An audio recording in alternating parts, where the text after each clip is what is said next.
Hello, guys. Welcome. Yay. How's it going? How was your week? Was it good? Yes. Yeah, been working hard. That's good to know. Yeah, I've been working hard too. It's been a very busy week.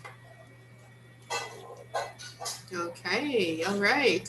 So, before we start, I'd like you to read this quotation and see if you agree with it. So, I'll give you some time. Hi, Laura. Good evening. Hey, welcome back. Oh, it's so good to see you. Oh, hi, dear. Good evening. Are you working? No, you're at home?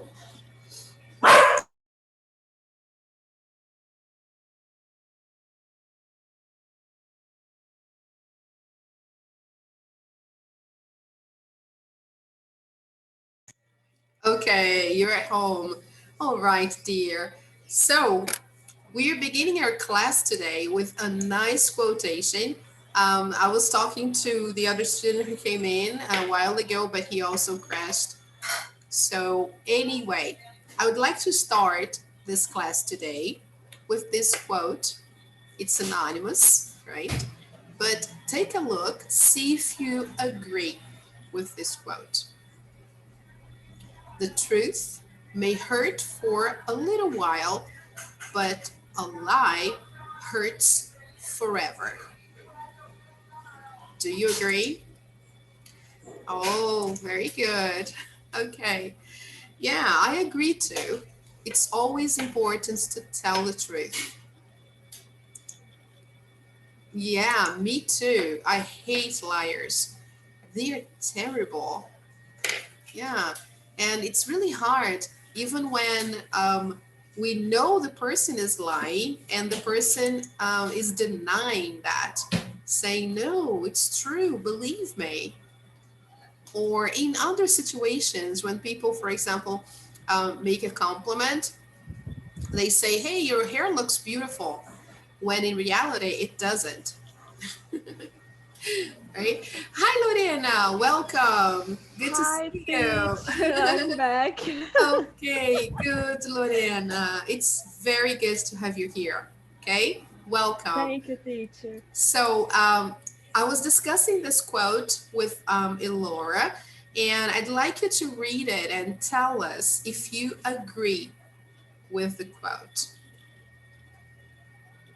It says, the truth may hurt for a little while, but a lie hurts forever. Yes, teacher. I agree. Yeah, it's true, isn't it? Sometimes we Yeah. see people lying and what a poker face, right? We call people who lie, easily. Okay, they are liars, but they have a poker face. A poker face is when you tell a lie and you don't show you're lying, right? Much to the contrary, you seem very positive and true. People believe you. So it's terrible, right? Especially when we know they're lying. Okay. Yeah, teacher. Yeah, it's very bad. It's really very bad. So our lesson today talks about lies, different kinds of lies, and why do people sometimes lie. So to introduce that, I'd like to show you a short video. Oh, how nice. I'd like to introduce you a short video talking about the history of lies. Wow, is there a history for that? I wouldn't say there is a history, but there are some examples from the past that we can learn from. So let's take a look there. So let's watch this video here and then we make some comments, okay? Okay.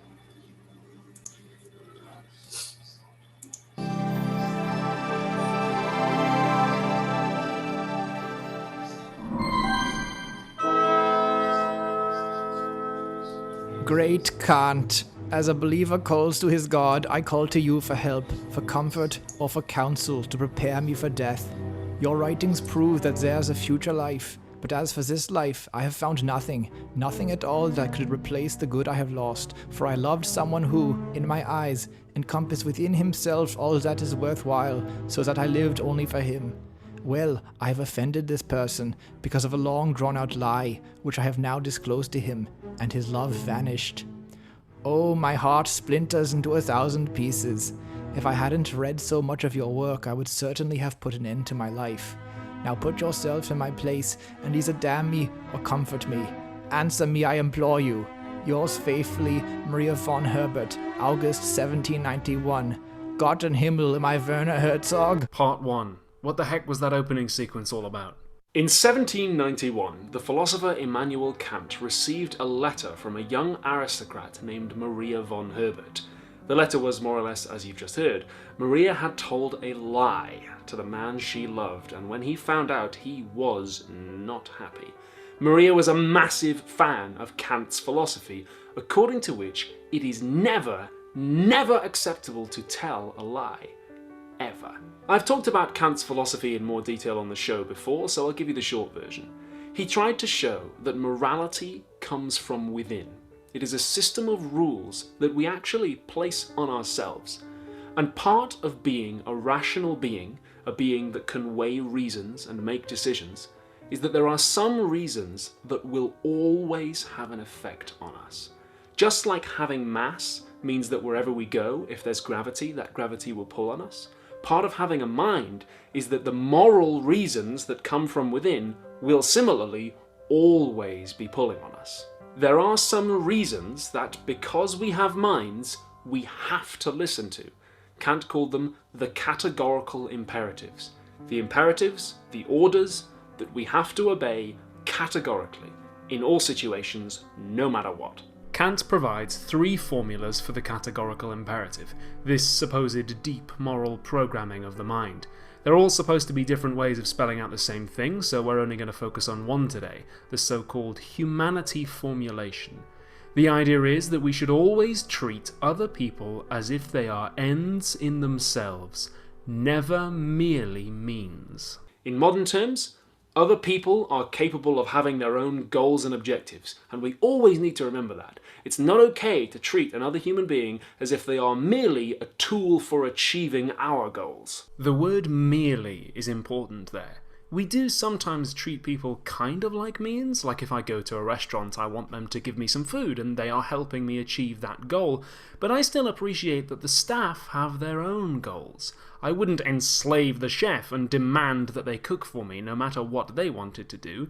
They share the goal of bringing me some food, and they are still free to abandon that goal if they want to or need to. Part 2. I cannot tell a lie. So our friend Maria von Herbert has told a lie to her dear love, and Kant thought lying was one of the worst things a human being could do. He did eventually write back to Maria, saying that a lie may be harmless, but it is not on that account innocent.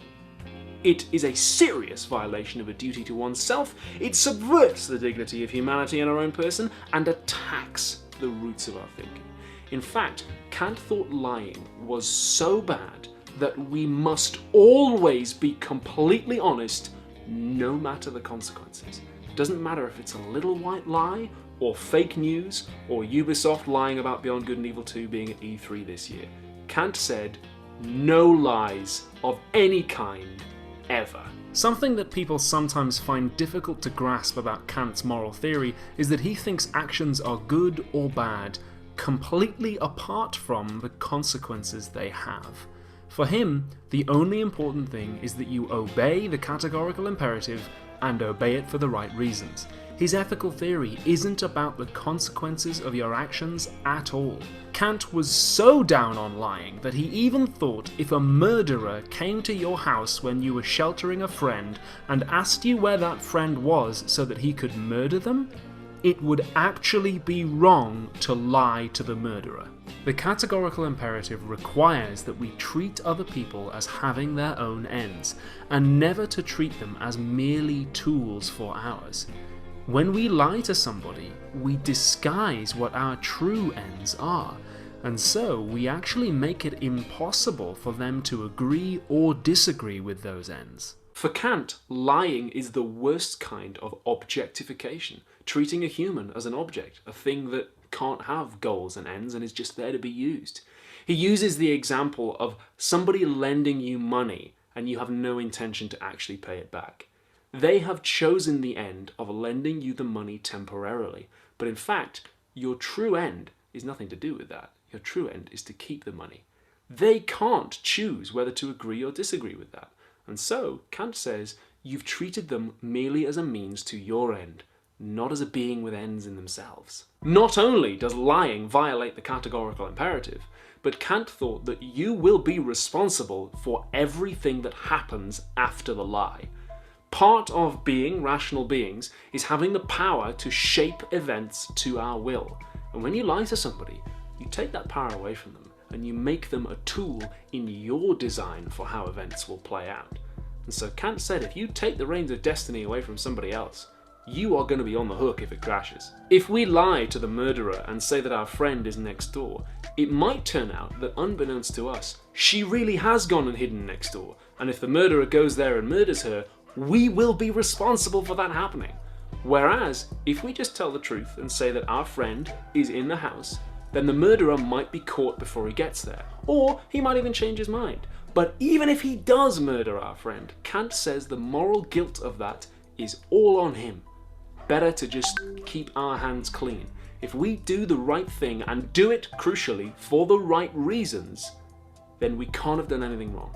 It's important to note that Kant's prohibition on lying doesn't just apply to saying outright falsehoods, but also any kind of strategic speech that disguises our true motives. In some circumstances, that might mean only telling selective truths or staying silent. You must tell the truth, the whole truth, and nothing but the truth. Part 3. You can't handle the truth. For some people, having to tell the truth to the murderer at the door means that Kant must have gone wrong somewhere. A lot of people see this as just naive. We know that humans can do horrible things. Is it really unreasonable to deny somebody information if we can guess with almost certainty that they're just going to do an evil thing with it? And lying, or at least not always telling the complete truth about what we think, is a big part of social interaction for a lot of people. But it's not that Kant is naive about the human capacity for evil, and he knows that lying plays a social function. He just says that lying to somebody is putting yourself above them. It's treating them like you're better than they are. And yeah, you might turn out to be correct about what they're going to do with the information you give them. But for Kant, remember, it's not about the consequences. It's not about who's correct about what'll happen. It's just about who's human. Incidentally, this perspective on lying is not just limited to Kant. The journalist Laura Kate Dale, who is a person with Asperger's syndrome, has said that her social experience has been affected by her tendency to regard all lies as bad, a tendency she attributes to her Asperger's.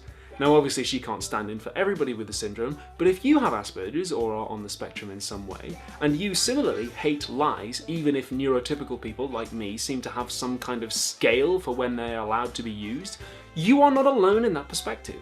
One of the greatest philosophers, certainly the most celebrated philosophers of all time, would say you are completely correct in that. Still, somebody else might say, and many philosophers have too, that Kant is too idealistic here. Maybe there's some way of getting around having to tell the truth to the murderer at the door, but I leave that to you. What do you think about Kant's recommendation that we always tell the truth no matter the consequences? A huge thank you to ContraPoints for providing the voice of Maria von Herbert this week. I need help paying my bills, so if you could please help me out by leaving a tip at paypal.me/philosophytube or making a regular donation at patreon.com/philosophytube, that would be amazing. And don't forget to subscribe.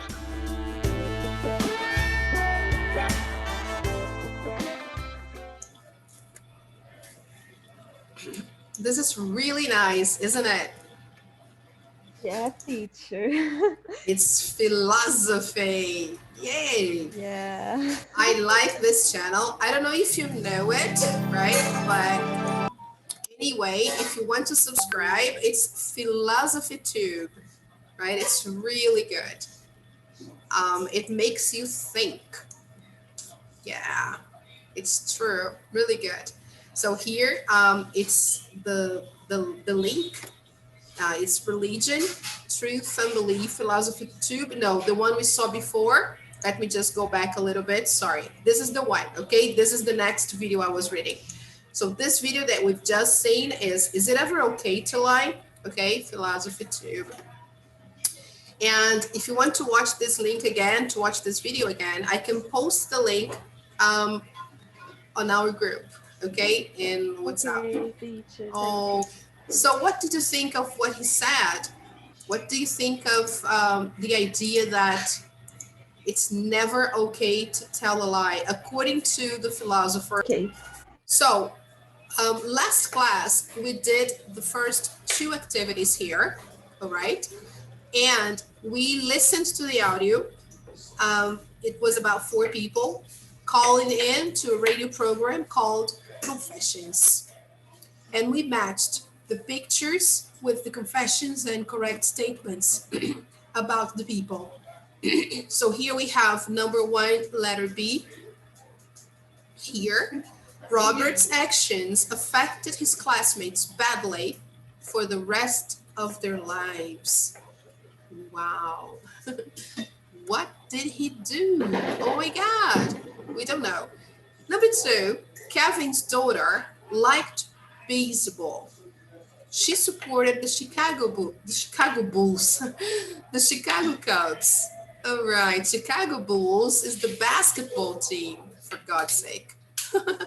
So Chicago Cubs, letter C. So let's see the image there, here. All right. Now, the next statement was about Jane. Jane burned one of the diners in the restaurant when she served the soup. Accidentally, of course, right? That's picture letter A, this one here.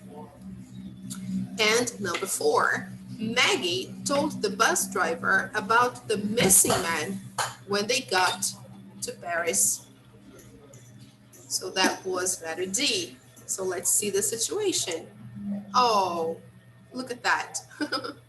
So let's see where lies go in these stories. Do they have anything to do with lying? So let's listen again and answer the questions here, 1 to 4. So let's take a look first of all at the questions. Can you see the questions all right? Yes? Let me zoom in. Yes, so teacher. maybe if I zoom in, you can see better. Good. So let's see here. The first question before we listen, okay? Robert says, I had never known them to be so silent or attentive. I had never known them to be so silent or attentive. Who were they? Who were they? Why were they so attentive? And why does Robert feel guilty? Second situation, Kevin says, I realized the full weight of the statement I had just made. What was the statement? And why does Kevin feel guilty? So Kevin is the father here, okay? Number 3, Jane says, there was no other option. Why was this? What had she done? And what did she do next? Okay, so here we have Jane. Poor Jane, right? And lastly, but not least, we have Maggie says, but I said nothing. About what? Why did she say nothing? And why does she feel guilty? So all of them, as you noticed, all of them feel guilty. What's the meaning of feel guilty? Do you know? Yes, teacher. Mm-hmm. Can you explain to us? If you do something wrong or something bad, uh, you feel guilt. I don't know how can I Uh, explain yes, another way. it's okay. Very good, Lorena. You did the right thing.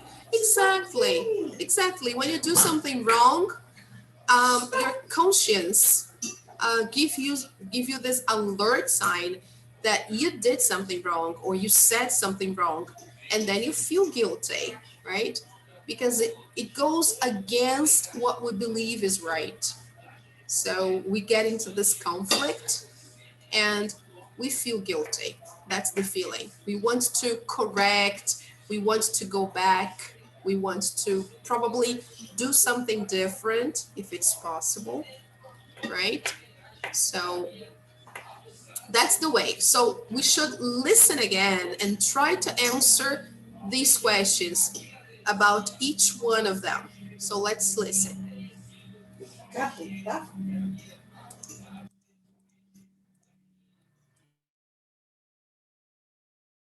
Track 9, Secrets and Lies.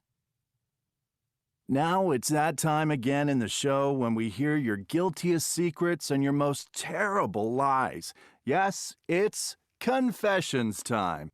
Be prepared for astonishing admissions before you decide who can be forgiven. Our first caller is Robert from New Hampshire. Time to get your secret off your chest, Robert. Well, Larry, I'm ashamed to say, but during my final year at school, and it was a long time ago, we had to take a final exam in each of our classes. Our history teacher was a miserable man named Mr. Roper. Now, Mr. Roper was never the most encouraging of teachers.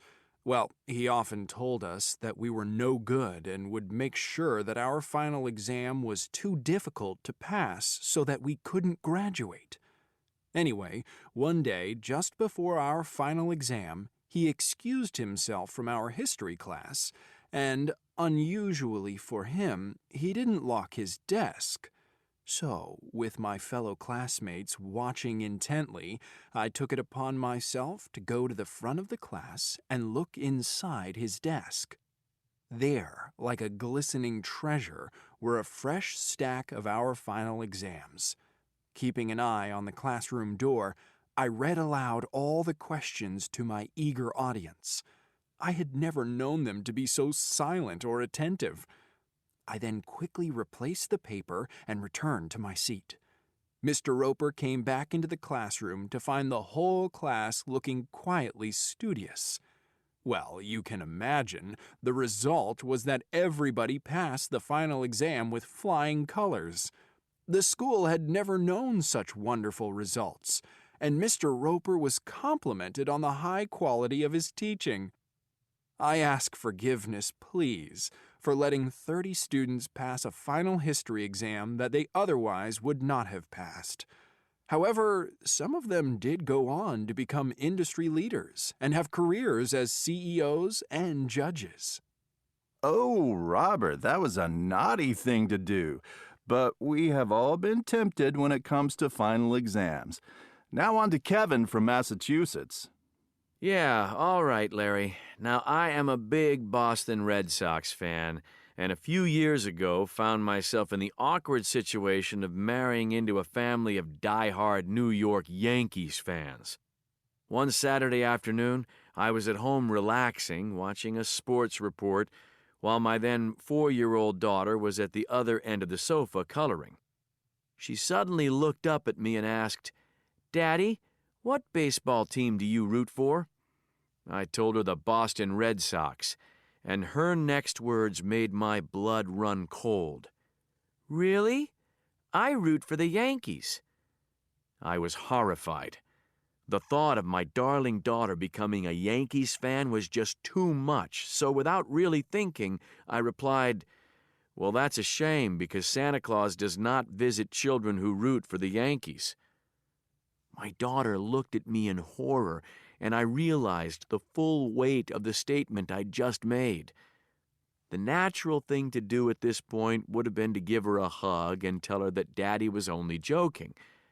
But instead, I gave her a hug and told her not to worry, as all she needed to do was to become a Red Sox fan, and I would call Santa Claus and she'd be back on his good list. I would like to beg forgiveness from my lovely daughter for any sleepless nights I may have caused her. Feel better now, Kevin? I really hope your little girl isn't scarred for life. So, moving on to the ladies. Surely they can't have such a shocking secret. Let's hear from Jane and find out. Jane from San Francisco. When I was 15, I tried to earn some extra money by working at a local restaurant. This restaurant was very famous for an incredible fish soup, which was served with secret ingredients. I'd been given a little to try once, and it really was delicious.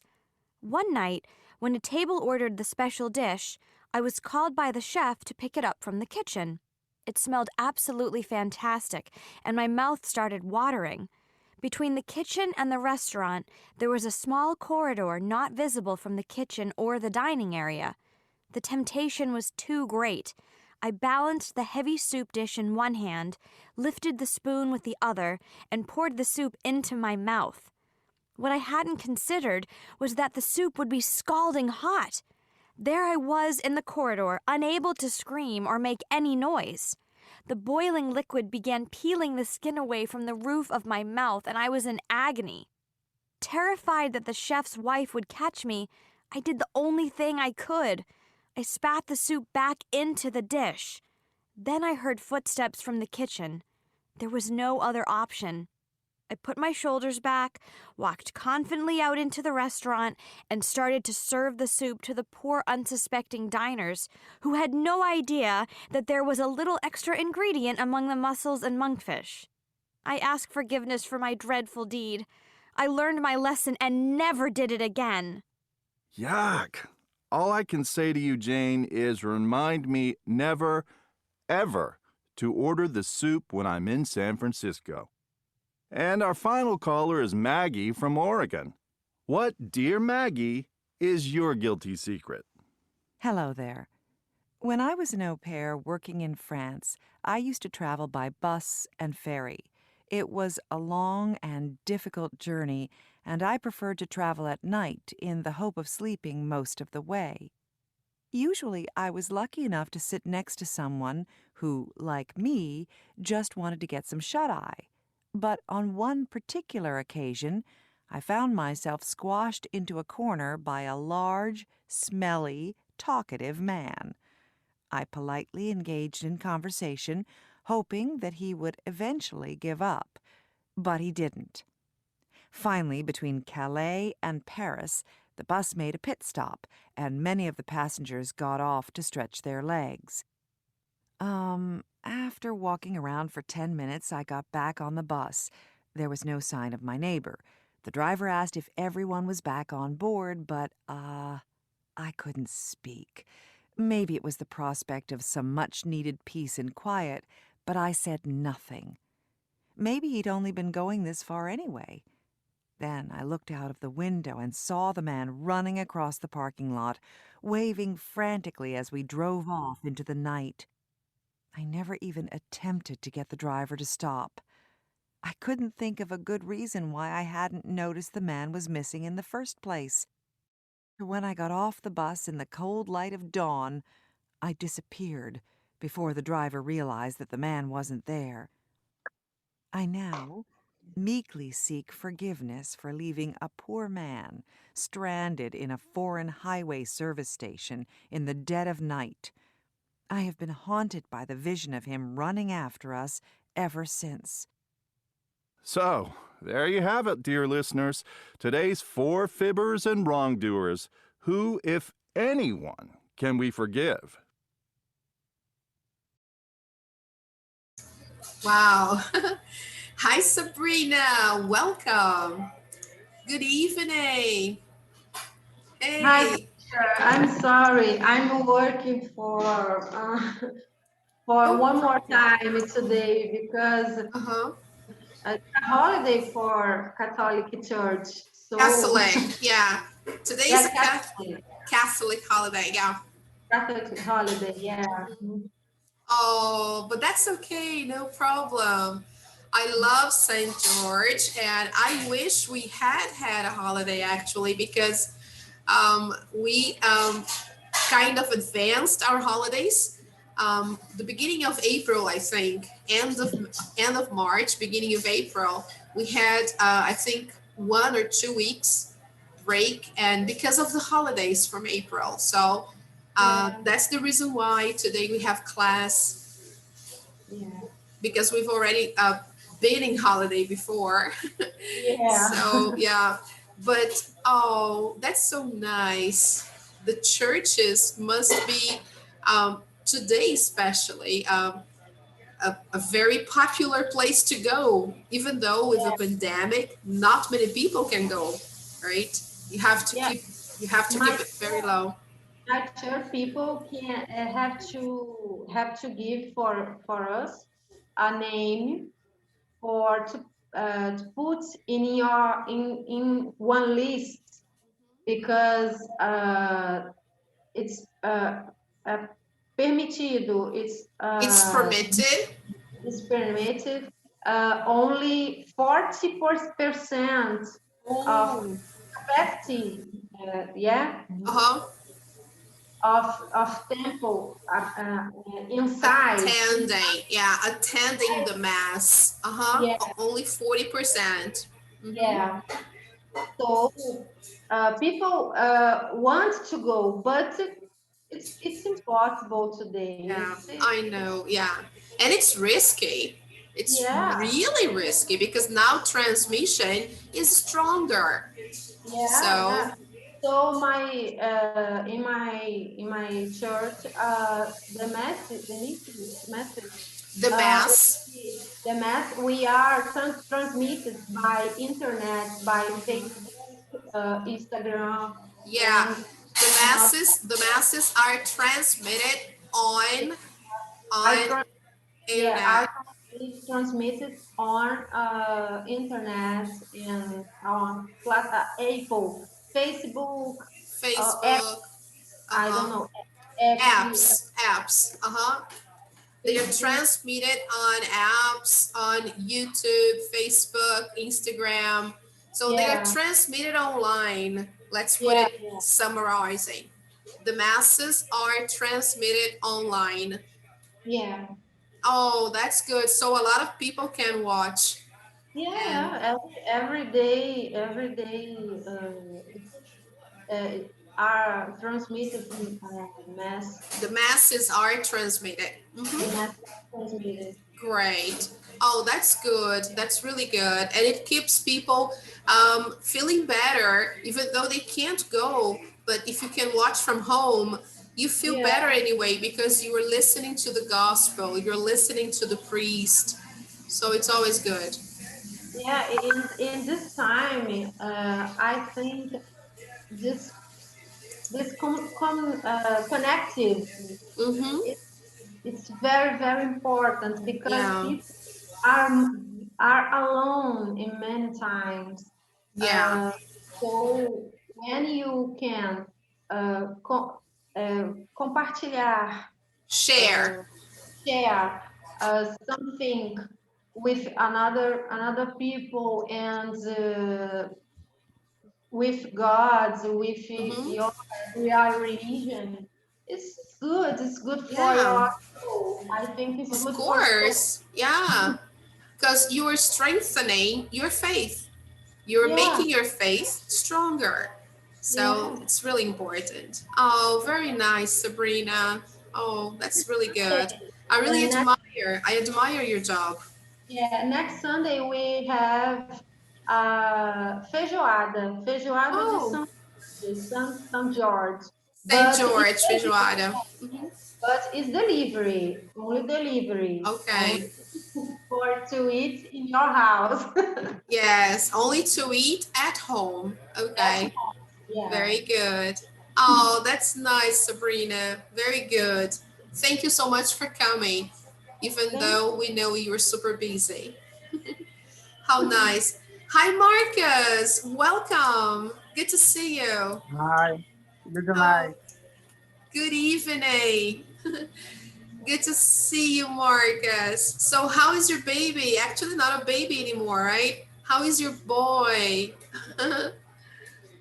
Tá bem. Is he okay? Yes? Are you at Ok. home now, Marcus, or at work? Não, home. At home. Oh, okay. Oh, that's nice. Are you working tonight? No. Sim, sim. Não, não, Yes? não, não, não, não, perdão, não. Já trabalhei. Oh, okay. Cheguei So, agora. oh, all right. You've just arrived. Okay. Oh, that's good. So you can have a night's sleep. All right, Marcus. So we are doing page 29, okay, about telling lies. And we're listening to a radio show where people confess the lies they have told. And all of them feel guilty now about it. But it's interesting. So we can see the different kinds of lies and also the examples that we should never follow, right? Because according to Kant, our philosopher, we should always tell the truth. Okay, so let's take a look here. The first one, Robert says, I had never known them to be so silent or attentive. Who were they? Do you remember? Here I have the script of the audio. Here he's explaining what happened. And he even says, look, I'm ashamed to say. Ashamed is when you feel kind of embarrassed to confess something, right? So I'm ashamed to say, but during my final year at school, it was a long time ago, we had to take a final exam in each of our classes. And then he explains what happens. I will play the audio again, but just for you to know what we are talking about, okay?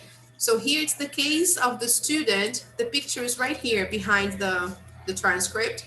The student who took a copy of the test from his teacher's drawer and he revealed the answers to all his classmates. Okay? So that was an example of cheating, right? He was dishonest, but he said he had to do it because the teacher had mentioned before that his test would be very difficult and only few students would pass, if any. And then he was tempted to open the teacher's drawer and get the answers and even um, share with his friends. Okay? So, who were they here in the story? Classmates. Classmates. Very good, Lorena. The classmates.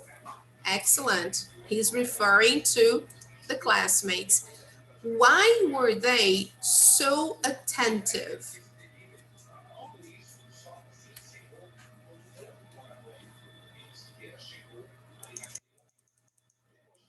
Here. So, with my fellow classmates watching intently, I took it upon myself to go to the front of the class and look inside his desk like everybody else was watching while he did it, right? Um, it was like a glistening treasure and everything. And then, keeping an eye on the classroom door, I read aloud all the questions to my eager audience. I had never known them to be so silent or attentive. Why did he say that? This final one here. They are attentive about the answers of the test. Yes, of course. They wanted to know the answers, right?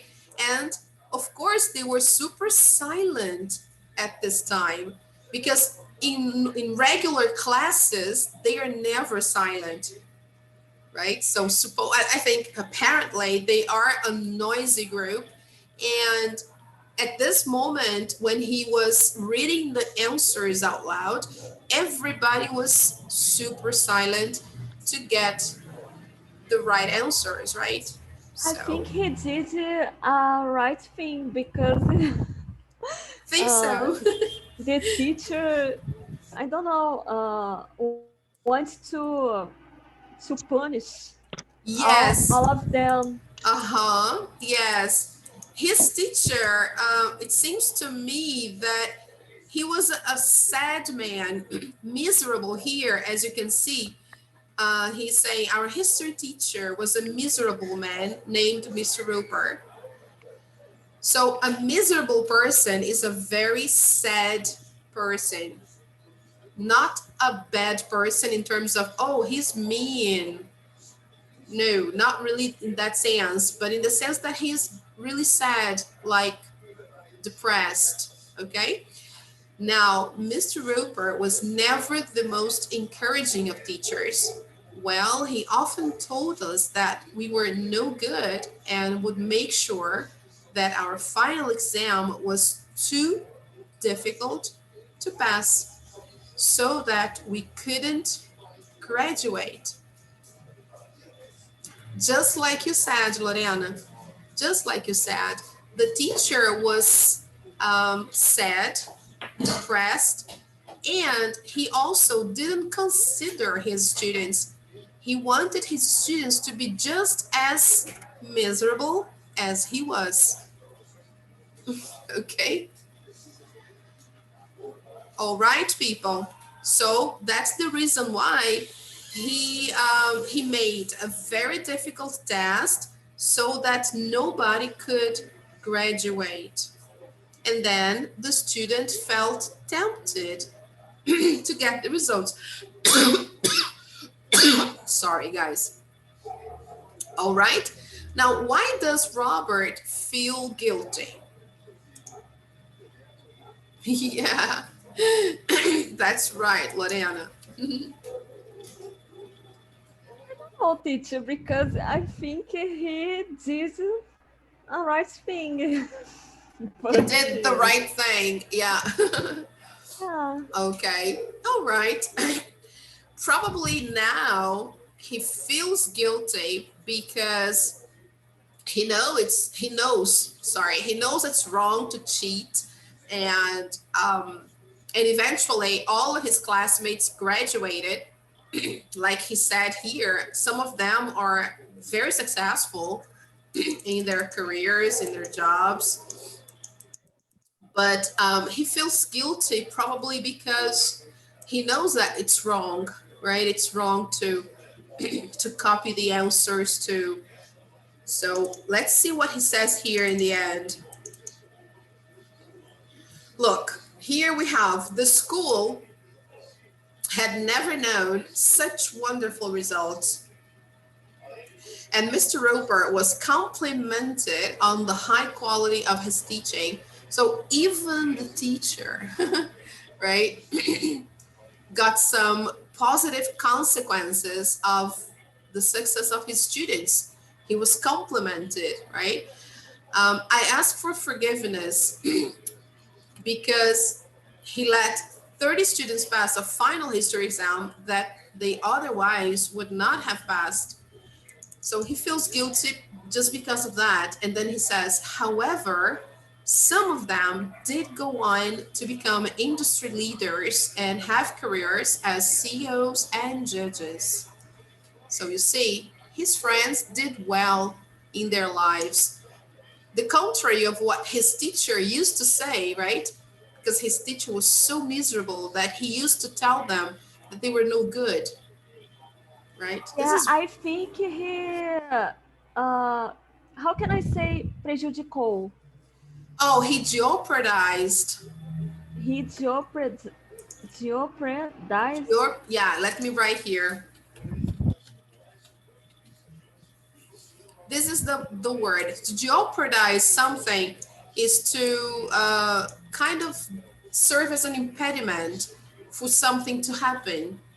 So the teacher jeopardized his students' self-esteem, I think, right? I think Robert jeopardized another students uh, que vão vir depois.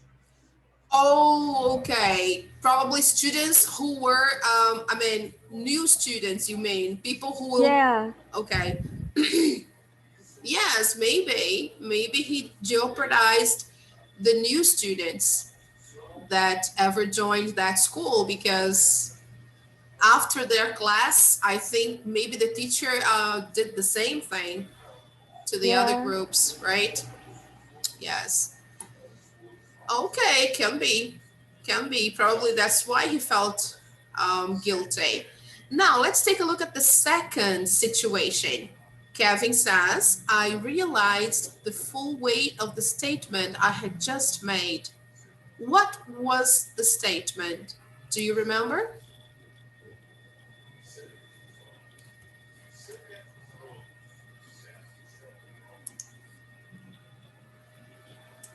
No? What So is he, the image? sorry. What is the image? Oh, it's this, letter C. Okay. It's the father talking to his daughter, his 4-year-old daughter. Here. I put the transcript here, or the script, so you know. So he says here, look, I am a big Boston Red Sox fan. And a few years ago, that's from Marcus, okay? A few years ago, I found myself in the awkward situation. Awkward is the same as strange, okay? Uncomfortable situation of marrying into a family of diehard New York Yankees fans. So his family, it's like here in Brazil. Suppose you are Flamengo and you get married to a person who is Vasco. Imagine the situation. For example, Lorena, which team do you root for? This teacher. I don't have. You don't have a team. Okay, no problem. Yeah. But let's suppose Marcus. He Não will tem time é Flamengo. come on. He will convince you to be Flamengo now, okay? É uma maneira dela ser alegre, feliz. Oh my God. Please, Lorena, don't follow his advice, okay? Okay. Don't hear him. Don't hear him. So, but let's suppose you are Fluminense, okay? Oh, Laura, come on, Laura, no. So let's suppose, Lorena, you are Fluminense, and then you get married. Okay. You get married, and your husband is a diehard Flamengo fan. A diehard Flamengo fan is a person who is extremely passionate about his team. So your husband is a diehard Flamengo fan. And you are Fluminense. So what are you going to do? Imagine your whole family is Fluminense, your father, mother, your brother, sister, everybody. And then you have children. The first child, a daughter, 4 years old. The daughter, you're talking to her and she says, oh, you ask the daughter actually, which team is your favorite? Which one do you root for? And she says, oh, I'm Flamengo, Daddy, or I'm Flamengo, Mom. You are Fluminense. I'm Flamengo. And then you go, oh? Listen, if you root for Flamengo, Santa Claus will not give you presents at Christmas. Then, so you go like, oh my God, this is really mean, right? And then you tell your daughter, but don't worry. If you become Fluminense, for example, you will get your presents every year. And I can call Santa Claus now and tell him that you've changed your mind. So you're Fluminense from now on. Okay, so this is more or less what he did. Okay, so look at the situation. His family, um, they are actually the guy, the man. He was a Boston Red Sox fan, and he married a woman whose family was diehard New York Yankees fans. These are the biggest crowds, the biggest fans in the United States. The Boston Red Sox versus the New York Yankees. They are really big, like Flamengo and Vasco, I think. You know, one Saturday afternoon, I was at home relaxing, watching a sports report, while my then 4-year-old daughter was at the other end of the sofa coloring. She suddenly looked up at me and asked, "Daddy, what baseball team do you root for?" She asked, not Daddy, she asked. And then he says, I told her the Boston Red Sox, and her next words were, "Really?" So when actually he told her he was Boston Red Sox, her words made his blood run cold. So it's like made me shocked. That's the idea, okay? So her words made my blood run cold. She says, "Really? I root for the Yankees." Imagine, I was horrified. This is how he felt. So just the thought of having his daughter becoming a Yankee was too much for him. So he created this story. He says, "Well, that's a shame because Santa Claus does not visit children who root for the Yankees." What a shame. My daughter looked at me in horror, and I realized the full weight of the statement I'd just made. So terrible, people. So here, this is what he says. What was the statement? The statement about Santa Claus, right? That Santa Claus does not visit children who root for the Yankees. Okay?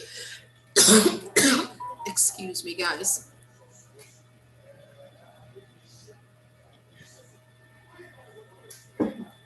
So that was really bad, right? That was mean, I would say. So why does Kevin feel guilty? What do you think? So here, look what he says. The natural thing to do at this point would have been to give her a hug and tell her that Daddy was only joking. So that would have been the natural thing to do. Listen up, come on. Don't worry, that's okay. If you were Yankee, that's fine. There's no problem, okay? Don't worry. But no, he said, instead, I gave her a hug and told her not to worry, as all she needed to do was to become a Red Sox fan. And I would call Santa Claus and she'd be back on his good list. Terrible. So here, now he says, I would like to beg forgiveness for my lovely daughter for any sleepless nights I may have caused her. So he feels sorry about it because imagine, his daughter at that time believed in Santa Claus. But just the thought of not being able to get presents at Christmas, that was horrifying. And he used that to convince her to become a Boston Red Sox fan. If you see here, look at his house. Even the cushions were Boston Red Sox. But look at his t-shirt. His t-shirt is the opposite. How can he be a Boston Red Sox fan and wear a t-shirt from the Yankees? Now I think he's trying to get to terms with his daughter. Maybe. He's feeling guilty. Okay, guys. So, let's see about Jane. Jane says there was no other option. Why was this, guys? Why was there no other option? Let's see there. Look, can you see the script? Yeah? Yeah. Okay. So, Is she the waitress? the waitress, yes, exactly. Okay. This woman here. Okay? Look. All right. So when she was younger, look, it says here that she was 15. She tried to earn some extra money by working at a local restaurant. This restaurant was very famous for an incredible fish soup, which was served with secret ingredients. She says that I've been given a little to try once, and it was really delicious. So she already knew the soup.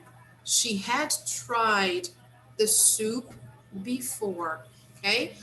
One night, when a table ordered the special dish, I was called by the chef to pick it up from the kitchen. It smelled absolutely fantastic, and my mouth started watering. To have your mouth watering is when you really want to eat something and then you have water in your mouth, okay?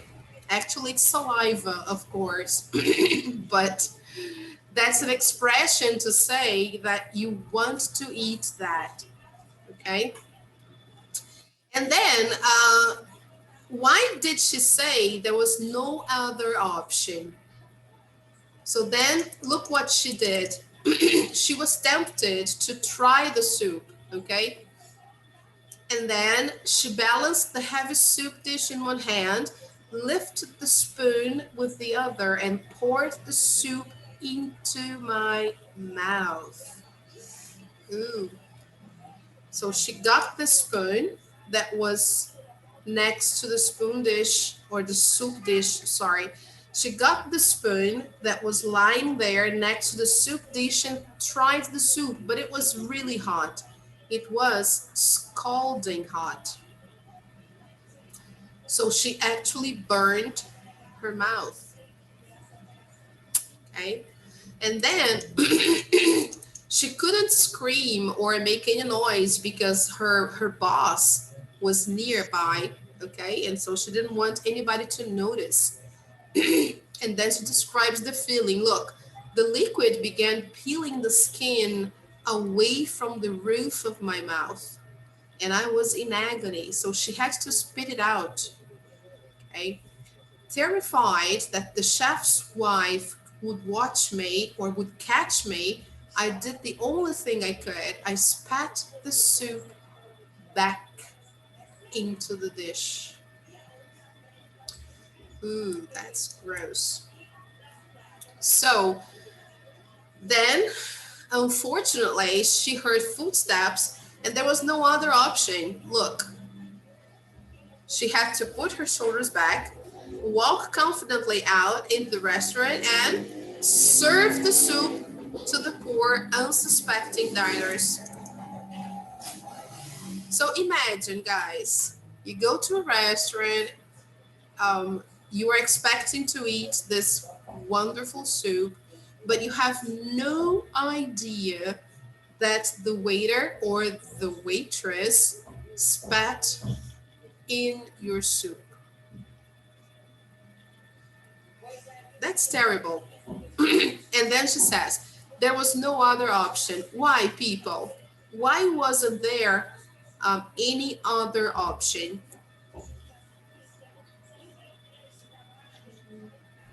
Because the soup, I Was don't know. Can you talk, Sabrina? no, you talk. I think the soup was very hot.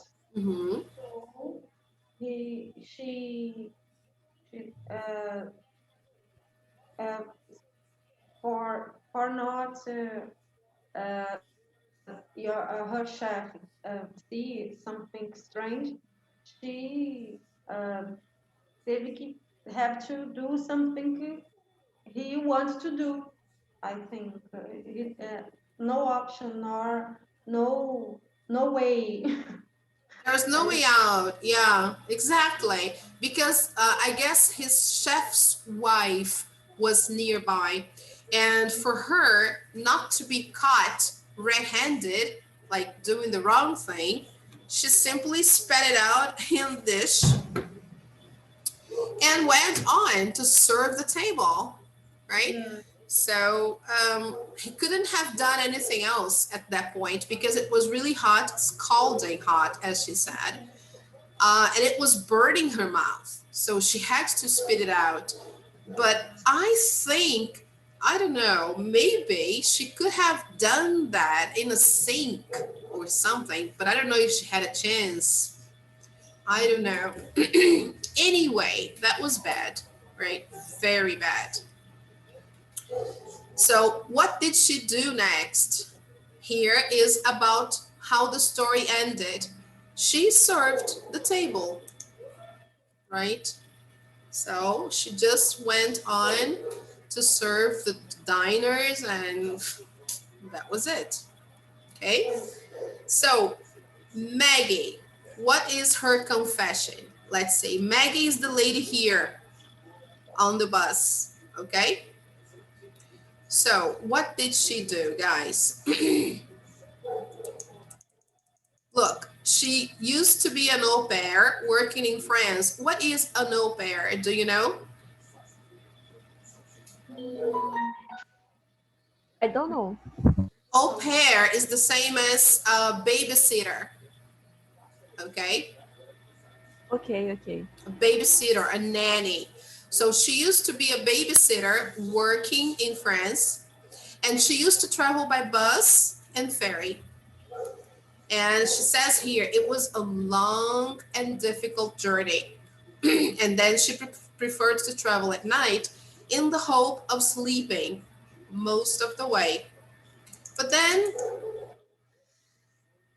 usually, not sometimes, usually, she says she was lucky enough to sit next to someone like her who just wanted to get some shut eye.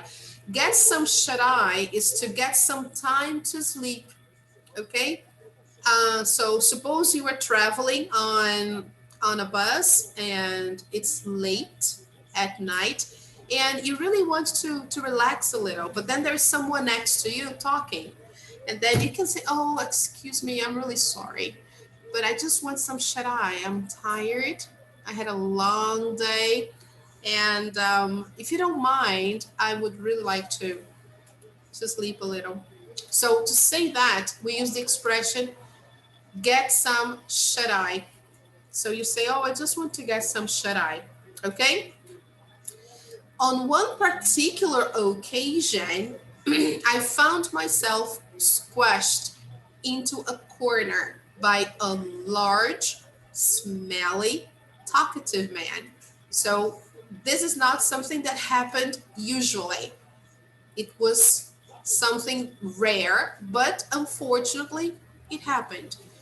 And he was there sitting by the window, squashed into a corner. Squashed means like this when somebody pushes you, um, even if it's involuntary, but because probably the guy was massive, was big. And imagine if you've ever traveled by bus, you know what it is, right? To sit next to a person who is much bigger than you and occupies a seat and a half, right? So, Yeah. Yeah, me too. Me too. Yeah, and that's the feeling, right? You feel squashed. Ugh. And the guy was not only big, he was smelly. Smelly is when you can smell the you can feel the odor of his sweat, right? And he was not only that, he was talkative too. So imagine, oh, poor you. So I politely engaged in conversation, hoping that he would eventually give up. So she started talking to the guy because imagine that's really difficult. So then the guy didn't stop. He never stopped. He never stopped. So finally, between Calais and Paris, the bus made a pit stop. So a pit stop is when you take a bus to travel, a travel bus, couch. Let's make it this way. You take a couch to go somewhere long distance, and you need to have pit stops so you can go to the restroom, you can have a snack. It's usually at a gas station, right? Where passengers on board, they all get off, right? And they go to the restaurant to eat something. So that's a pit stop, okay? So they had this pit stop, and many of the passengers got off to stretch their legs. Okay. But then after walking around for 10 minutes, I got back on the bus. There was no sign of her neighbor. She didn't see the guy. The driver even checked to see if everyone was back on board. And then she stops here, right? She goes like, I didn't want to say anything. I wanted to be silent, so maybe the guy would stay there in the pit stop. So I couldn't speak. Maybe it was the prospect of some much needed peace and quiet. Much needed peace and quiet in this phrase here means the prospect of having some sleep during the night. Okay, so she was trying to relax and maybe just thinking, oh, now I can possibly do it because my neighbor isn't here, so I'll be able to sleep a little. And then she said nothing. And then she even wondered, maybe he'd only been going this far anyway. So maybe this was his final stop, the guy, the passenger. Maybe this is his final stop and he's not going to to Paris. So then she looked out the window and she saw the man running across the parking lot, waving frantically, sorry, as the bus drove off into the night. So guys, imagine she actually saw the guy waving. Look, but then she did nothing. She says, I never even attempted to get the driver to stop. Okay, guys. So when they ask here, but I said nothing. So nothing about what? About the guy, about the man missing on the bus. Why did she say nothing? Because he talks a lot, so I don't know. Yeah, exactly. He was annoying, inconvenient, probably. Why does she feel guilty?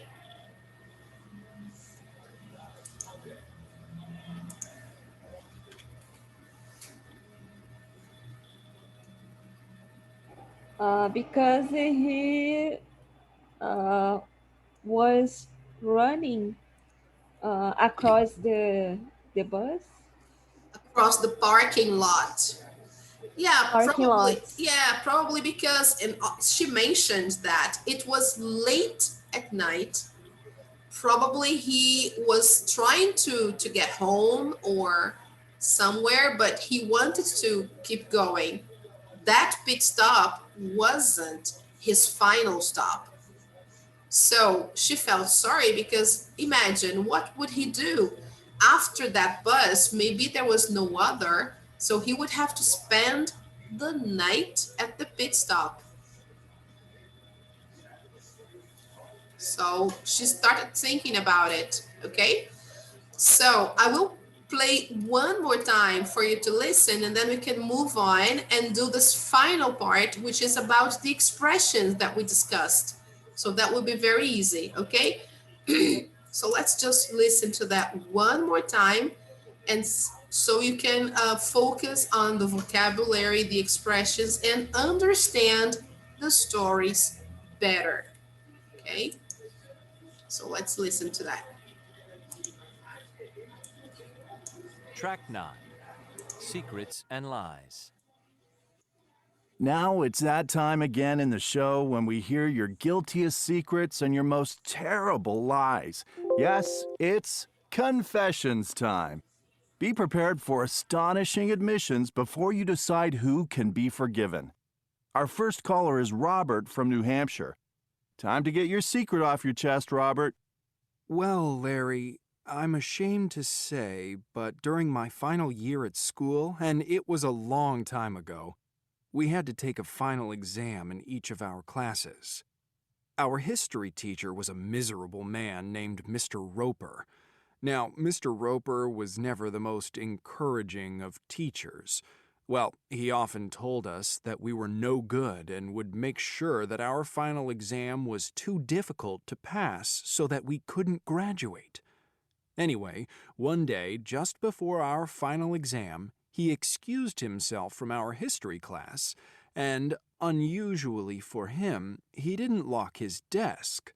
So, with my fellow classmates watching intently, I took it upon myself to go to the front of the class and look inside his desk. There, like a glistening treasure, were a fresh stack of our final exams. Keeping an eye on the classroom door, I read aloud all the questions to my eager audience. I had never known them to be so silent or attentive. I then quickly replaced the paper and returned to my seat. Mr. Roper came back into the classroom to find the whole class looking quietly studious. Well, you can imagine, the result was that everybody passed the final exam with flying colors. The school had never known such wonderful results, and Mr. Roper was complimented on the high quality of his teaching. I ask forgiveness, please, for letting 30 students pass a final history exam that they otherwise would not have passed. However, some of them did go on to become industry leaders and have careers as CEOs and judges. Oh, Robert, that was a naughty thing to do. But we have all been tempted when it comes to final exams. Now on to Kevin from Massachusetts. Yeah, all right, Larry. Sorry, let's pause a little. Let's take a picture, okay, before we move on. And then since it's 7:23, we can have a short break, like about 10 minutes, and then we come back, all right, so you don't get too tired, all right? So before we go on, I know where we stopped, Kevin speaking. I just want to focus on the vocabulary of this page, because here, guys, we have some special phrases that we need to know, okay, like die-hard fan, waving frantically, eager audience. These are interesting words that we hear a lot by native speakers, okay? So I will just take a picture, then give you a break, and then after 10 minutes, we come back, all right? So let me take the picture now, because I know you might be tired. Everybody, right? Especially because it's Friday night. Friday night is tiring, okay? Normally. So let's go, guys. 1, 2, 3. All right, thank you. So let's have a break of 10 minutes so we can drink some water, okay? And then we come back. Now it's 7:24, so 7:34, okay? We come back. So thank you guys. Okay, teacher. Okay, let's drink some water and then we come back. Thank you. So let's check activity 4 now, okay? I know we were listening to the audio, but we finished the activity number 3, and I think you all understood what happened in each story. And here we are going to see some expressions about the story, from the story, and we have to match the expressions to the illustrations, okay? So for example, which expressions go with which extract? What do you think? The first one, die-hard fan. Which one does it go with? We have A, B, C, and D. Letter C. Letter C, of course. Great. Waving frantically. Letter G. Okay, great. Eager audience.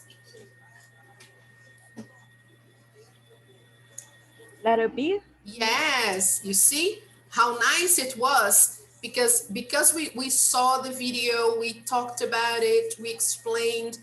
That's why now you know how to match the phrases to the situations, right? Glistening treasure. Letter A. Yes, exactly. The soup. The soup was the glistening treasure. Okay. Next one. Made my blood run cold. Letter C. Yes. Stretch their legs. G. Okay. Scalding hot. A. A. Extra ingredient. A. A again. Scarred for life. Letter C. I don't Yes, know. yes. Scarred for life is like when you have a mark, like for example, you suffer an accident and you have a cut, suppose, on your face. Uh-huh. And if the cut was deep or too big, you can be scarred for life, because it will be always this thing here on your face showing where it was cut. The cut will be there, even though now it's not open, but you will have the scar. Okay, so scarred for life is when an experience, in metaphorical meanings, an experience is so strong emotionally that you can become scarred for life. You'll never forget it. So that's what he thinks might have happened to his daughter. Right? Maybe she got scarred for life. Yeah. Okay, guys. So these are very nice expressions. Now, just to close this, what do you think? Would you forgive the people? Teacher, I think always use the time of recomeçar. How can I say? Restart. Restart. Yes, exactly. Mm-hmm. So it's always time to start again or to restart. And it's always a lesson we learn, right? When we go through these things, we learn lessons, right? And we try not to repeat them. Okay, who was justified in their behavior? Here, whose was a white lie? Do you know the meaning of white lie? Leve, uma mentira leve. So it's more like a justifiable lie, something that is socially acceptable, right? Something that the society accepts because it's the polite way to do, or you know. So these are called white lies. Okay, for example, Letter D. letter D, yes. Do you think so? Mm, it's hard to say, really, right? Yeah. Yeah, maybe because actually she didn't lie. She just omitted. She didn't say Yeah. anything. Yeah, probably that could be justifiable. So her behavior was justified, and yes, a white lie here. I think could be letter A, because she didn't have any way out, right? And even though she didn't say anything, she also omitted. But I don't know. I think her behavior was justifiable somehow. Okay. When So is it what a is behavior? behavior is the same as comportamento in Portuguese. Okay, thank Okay. you. All right. That's why the first question is, who was justified in their behavior? And then I was talking about the lady in letter C. And you also mentioned the lady in letter D. Okay. All right. When is it okay to lie or keep a secret?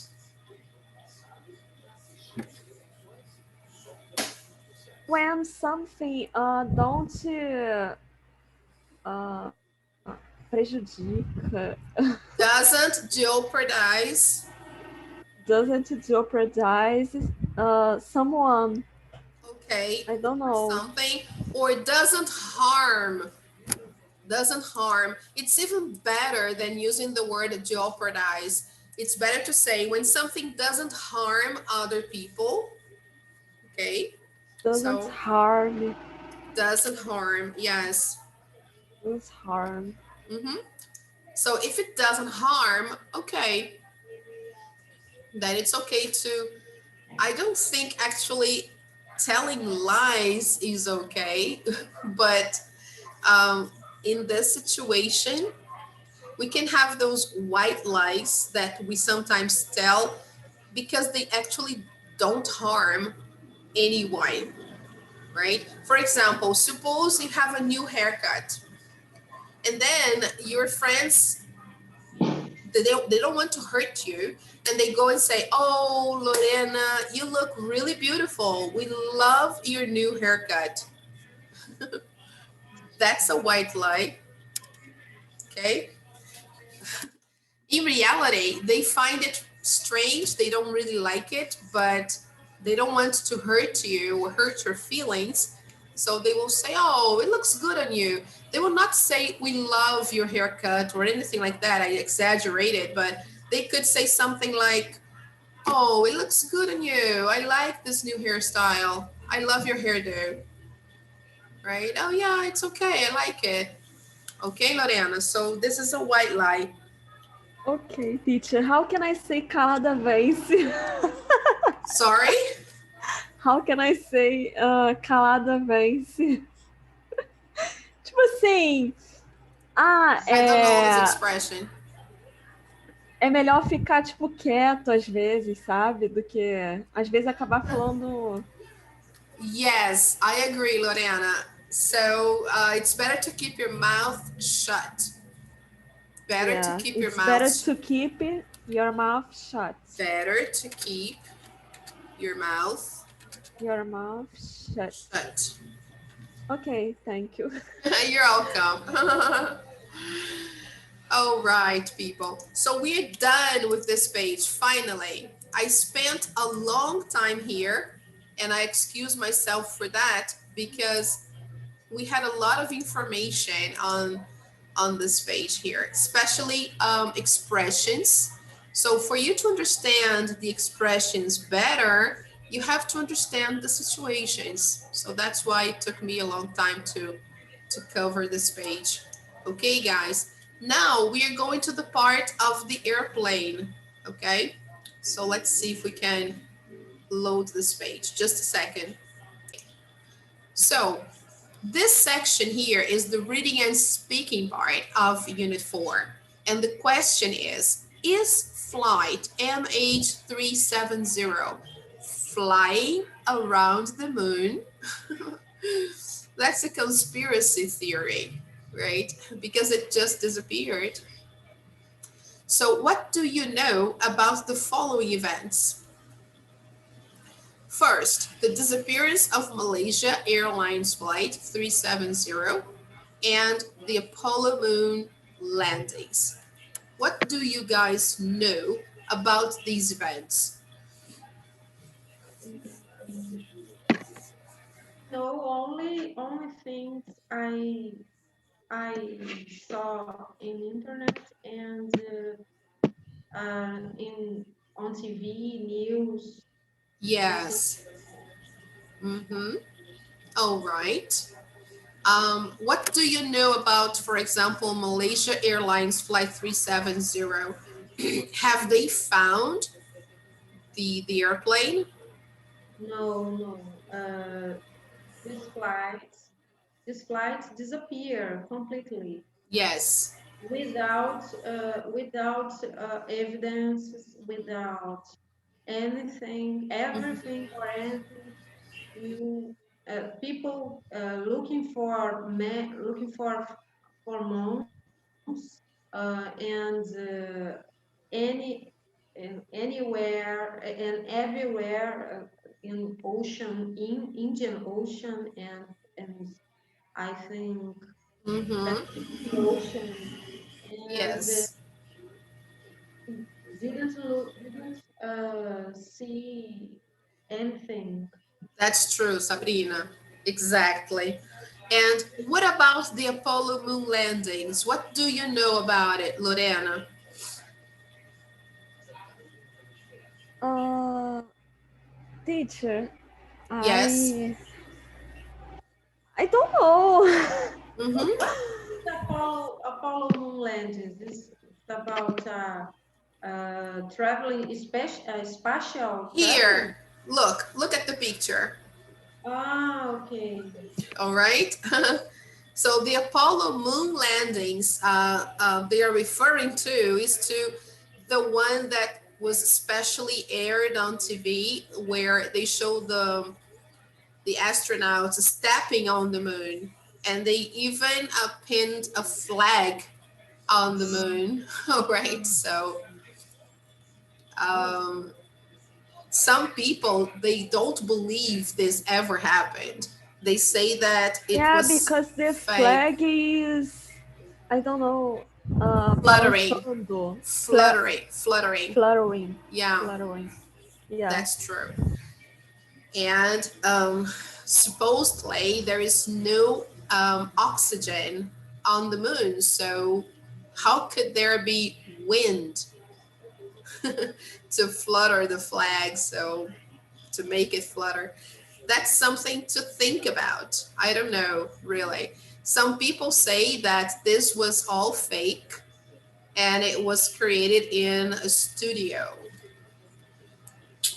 So let's see. Turn to page 159 and check your ideas with the fact files. When and where did the events take place? Who are the people mentioned? So let's try to go there. All right, people. So let's take a look at the two events described here, briefly, of course, and let's see the people involved in each one of the events. Okay, so let me zoom in so you can read better. Can you see the page, guys? Yes? yeah. Yes. All right. So let's take a look quickly at both texts. Malaysia Airlines facts. And as we read, I will highlight some important expressions here that you may not know. Okay. Um, MH370 took off from Kuala Lumpur en route to Beijing on March 8th, 2014. There were 227 passengers on board, from 15 countries, along with 12 Malaysian crew members. Okay. So there were a lot of people on board. An hour into its flight at 1:19 Malaysia time, the pilot transmitted his last words, "Good night," to air traffic controllers. The plane then disappeared from air traffic control radar screens 2 minutes later at 1:21 Malaysia time.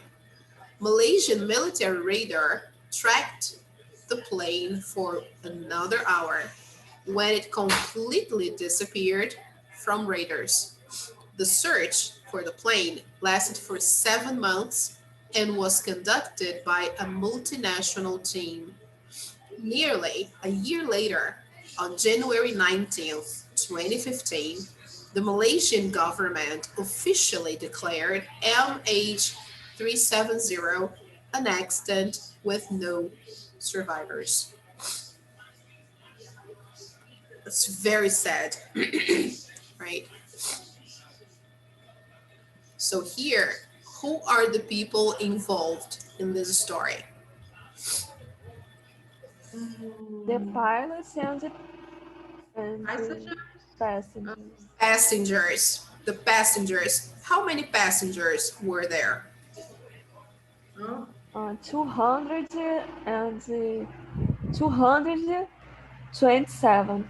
Yes, that's right. And how many crew members?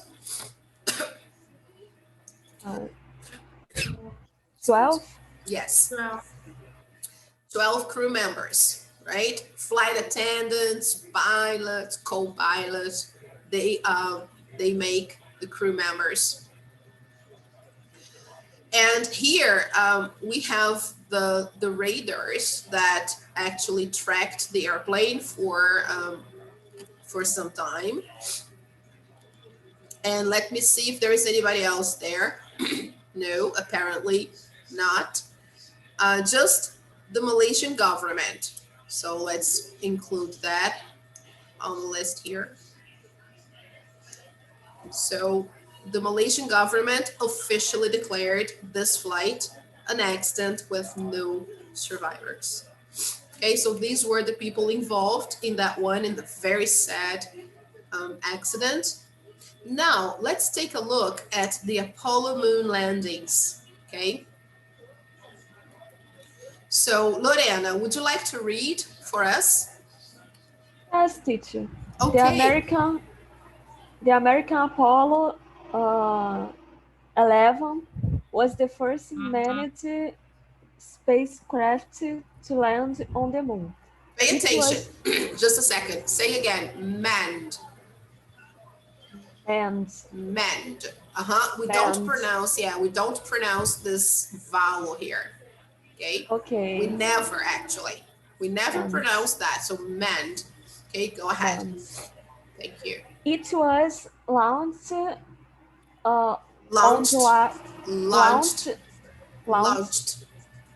okay, on July 16th,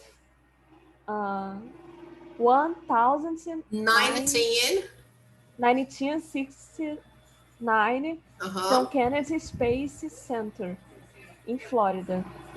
4 days later, on July 20th. Okay. Astronauts Neil Armstrong and Buzz Aldrin. Buzz Aldrin became the first man to step on the moon. Armstrong described the events. The events on small ship. Listen. One small step for a man. One giant leap for mankind. Okay, let's try to understand. one small step for a man. You understand that, right? A small step. Okay? One Yes. giant leap for mankind. Leap is the same as salto, okay, in Okay. Portuguese. So one giant leap for mankind. Mankind is humanidade, okay? So salto gigante, okay? Okay. Giant leap for mankind. This is a very famous quote because it was said according to the story, it was said by Neil Armstrong at the time. Okay, when he was about to step on the moon, he said that he was going down this small ladder that was connected to their craft. And then when he was about to step on the moon, he said, "One small step for man, one giant leap for humankind or for mankind." Okay, so this was on TV everywhere in the world. Everybody saw that because when they landed on the moon, everybody was watching. So it was a live event. Excuse me. Wow, my throat is terrible. So go on, Lorena, please. This was heard Heard. heard by people worldwide, as the landing was Broadcast. broadcast on live TV. A third astronaut, Michael Collins, Astronaut. astronaut Michael Collins, waited in the rocket to pick them up. Mhm. They spent 80 days in space before returning safely to Earth. There were 6 Apollo landings out, out to, altogether, Altogether. altogether Altogether between is ao todo. Altogether. Okay. okay between 1969 and 1972. Great, Lorena. Very good. So you see how many days they spent in space? 8 days. Wow. Incredible. And after that, they returned safely to Earth. Very nice. So who were the people involved here? Mm, Neil Armstrong, Neil Armstrong, okay, and Bu- Buzz Aldrin, Buzz Aldrin. Good. Very nice. Who else was mentioned? Michael Collins, Yes. Who was Michael Collins? a third astronaut. Ah, very nice. So there were 3 astronauts, okay, in all. 2 astronauts stepped on the moon, and 1 astronaut stayed in the rocket waiting to pick them up. Okay,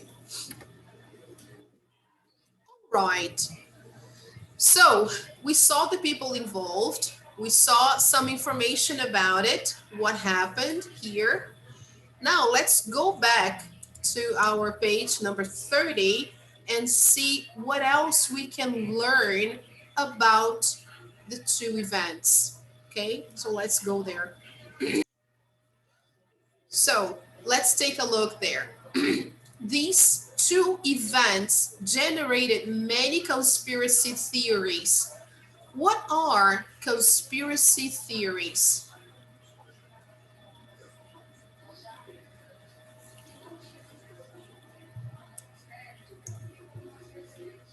What do you understand? Sorry, guys. What do you understand by conspiracy theories? I think when something, someone or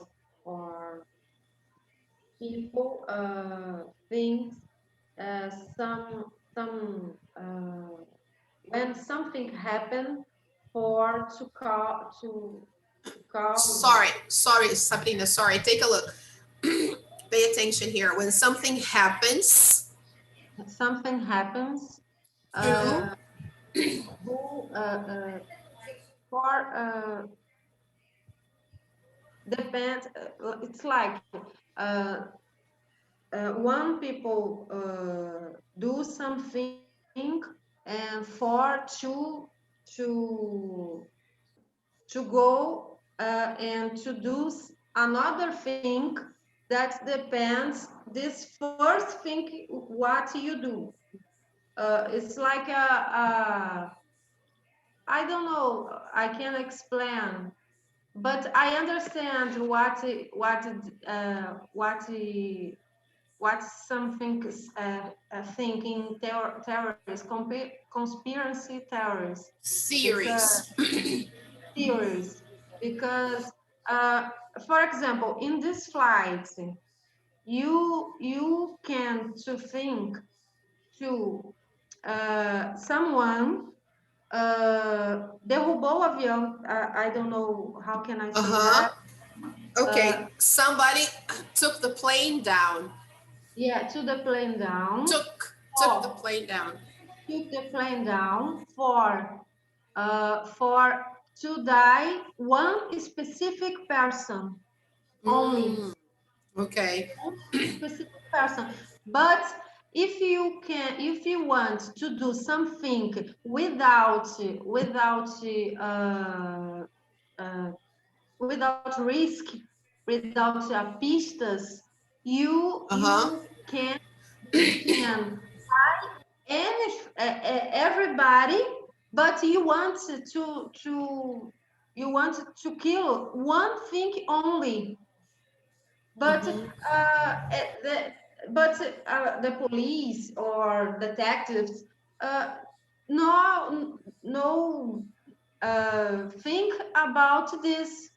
You and this passa despercebido. Like It goes unnoticed. yeah, I think this is a conspiracy theories. Yes, there are so many involving this accident. There are so many conspiracy theories that one of them, I think, is exactly about this situation of a person trying to kill one passenger or maybe a crew member, we don't Yeah, know, and yeah. creating all this. Could have been, we don't know, right? So, how are they usually circulated nowadays? Mm,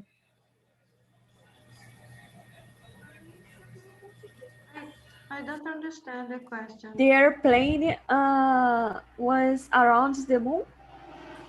Yeah, that's one conspiracy theory. Some people believe the airplane is still flying, like orbiting the Yeah. moon. Yeah, Yeah. This is one conspiracy theory. So here the question is, how are they actually circulated nowadays?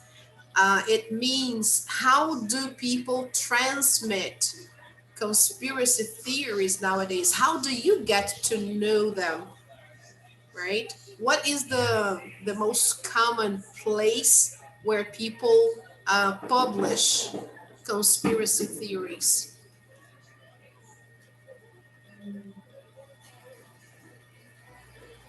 On websites. Yes, very nice, Lorena. On the internet, right? Online, websites, social networks. Yeah, YouTube. Yeah, everywhere, right? Everywhere online, the cyberspace is full of conspiracy theories. Full.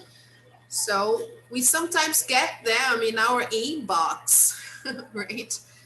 We're not even expecting, and then it shows up on your screen and it makes you believe in things that never actually existed. Okay? So Okay. it's everywhere, everywhere. So now they want us to read about the texts and then answer the questions. But let's see the questions first, and then we see if we can read. Okay, let's see if we get a chance to read that. So, what are the different conspiracy theories mentioned in this text? What proof is given to support them? And how has the internet or the media played a part?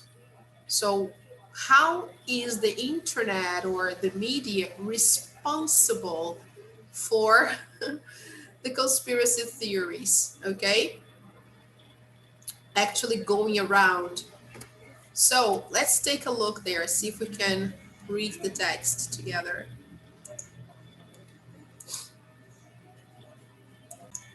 So, I've already done that. So, the words that are highlighted are because they either provide important information or they are some words or expressions you might not know. Okay, so here we have two long readings to do. Okay, so I suggest we kind of divide, we share with how many students are we now? Let's see. Okay, Sabrina and Lorena. So what do you say, Sabrina? You read about the Malaysia Airlines flight, and Lorena, you read about the landing on the moon. Do you have the book there, Lorena? For me, it's okay. Yeah, is it okay? So, Lorena, you can read about the moon, okay? And Sabrina, you read about the flight. Sabrina, do you have the book? No, not yet. No. Okay. So I will do the following. I will put this story on the screen. You read in silence, and Lorena can read on her book. Okay, Lorena? Don't have book, teacher. Sorry, you don't have the book? Yeah. Oh, I thought you had the book. Okay. No. Oh, okay. All right. So then we all read the same story, okay? Okay, okay. But this time we are going to read in silence because I want you to pay attention to the vocabulary and the expressions. When we read out loud, we don't pay much attention, okay? Okay, so let's do the reading in silence, everybody.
I finished this part, teacher. Hmm? Okay. What about Lorena? Lorena, did you finish? No, teacher. Okay, no problem. Can you up the page little? Yes, Little. sure. Thank Yes, you, thank you. you're welcome.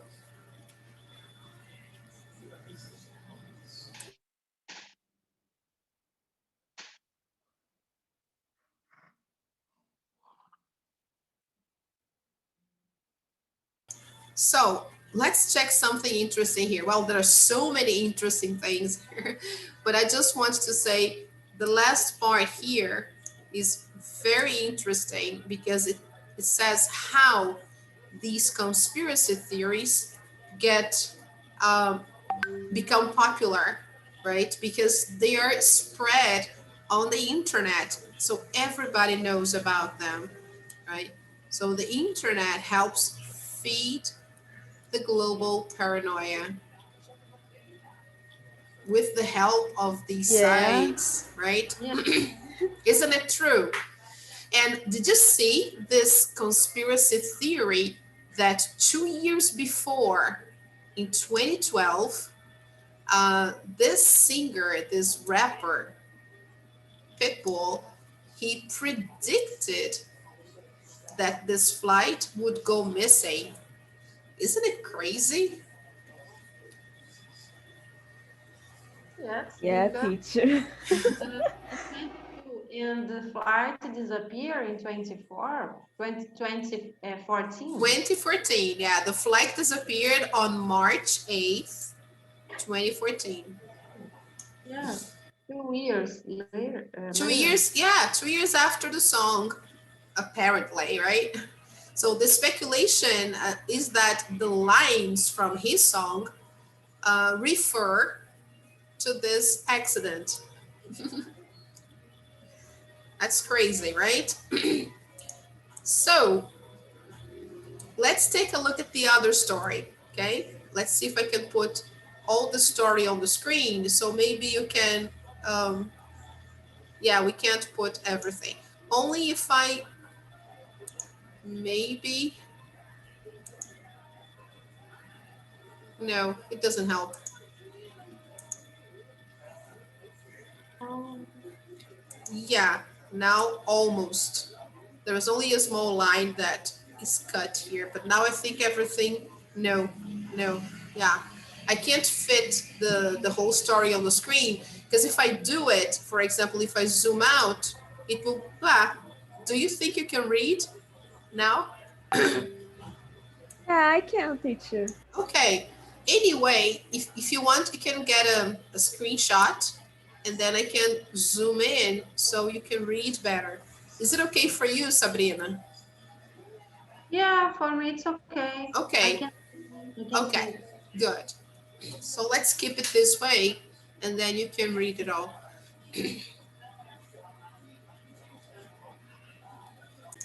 So, interesting information there as well, right?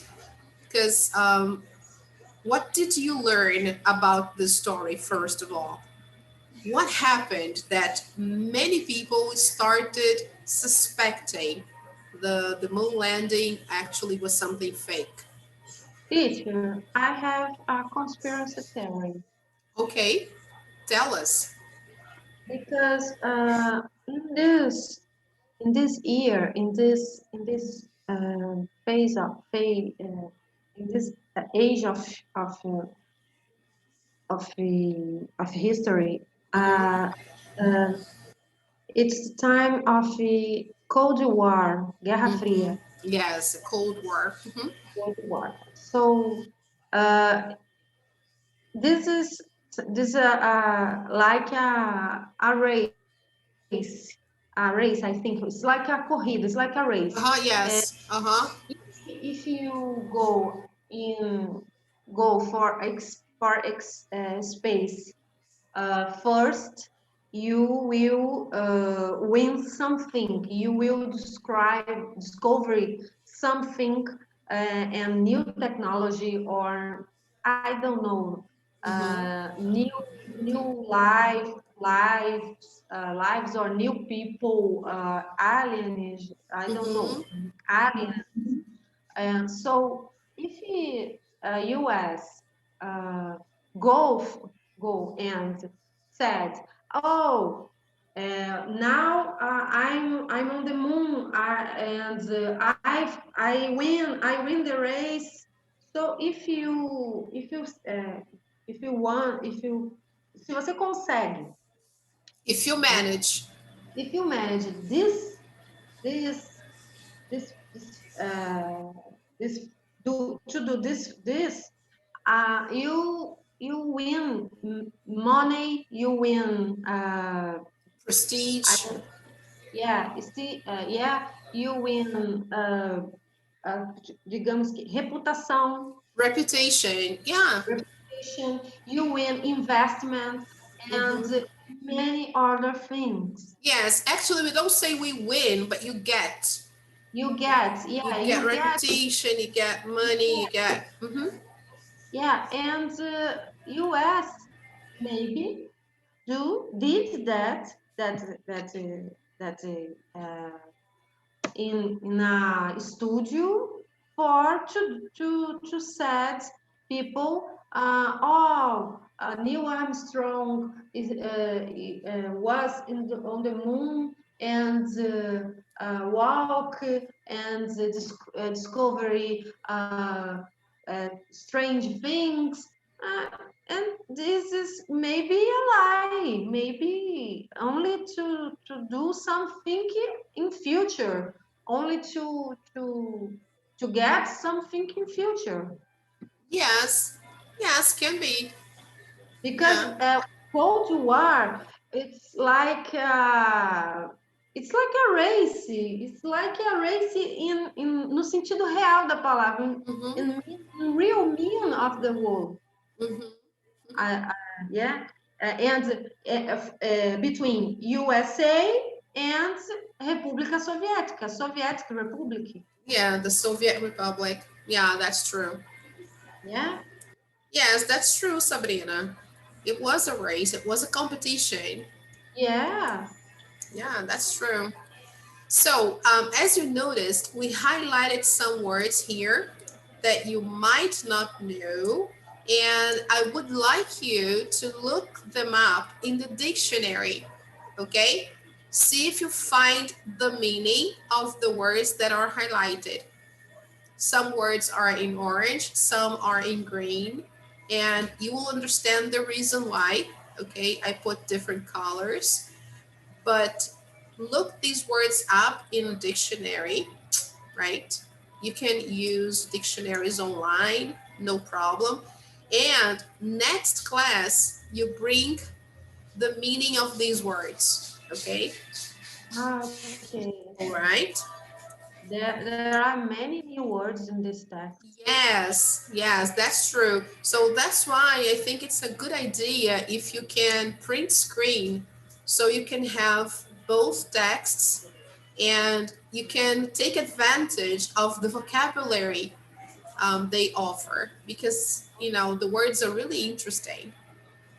Okay, Okay. so take a look. And then now the second one, if you can print screen as well.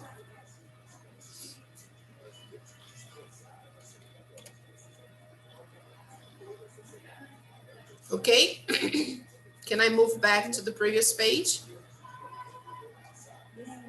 Okay, good. Oh, sorry, guys. What have I done? This book is crazy. Okay, now we're back on the page again. So here, in question number 4, they want to know what are the different conspiracy theories mentioned. So they want us to tell the rest of the class which conspiracy theories were actually mentioned. So there is the one about the rapper. Remember the song? What else do you remember? I remember about the song. It's like two person with a passaporte roubado. Yes, that's true. Because yeah, there were two passengers on board with stolen Yeah, passports. three countries, different countries, Yes, and one. I don't remember all items. all the information. Yeah, a lot of information. So let's check Yeah, out the answer. all information. Yeah, don't worry. Let's check out the answer to exercise number 4.